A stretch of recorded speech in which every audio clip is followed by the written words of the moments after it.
જૂનાગઢના સરગવાડા નજીક ગમખ્વાર અકસ્માતમાં એકનું મોત, 2 ઇજાગ્રસ્ત.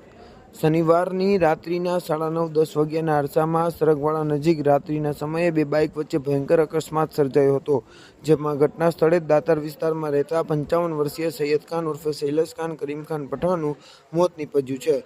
ત્યારે તેમની સાથે બાઇક પર રહેલા જાવીદભાઈ બલોચ નામના વ્યક્તિને પણ ઈજાઓ થતાં તેમને ખાનગી હોસ્પિટલમાં સારવાર હેઠળ ખસેડવામાં આવ્યા છે.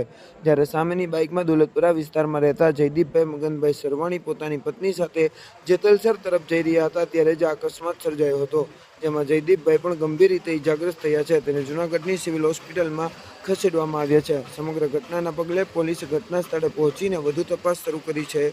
દાતાર વિસ્તારમાં રહેતા 55 વર્ષીય સૈયદ ખાન નામના આધેડનું મોત થતાં મોટી સંખ્યામાં લોકો છે તે હોસ્પિટલ ખાતે દોડી આવ્યા હતા.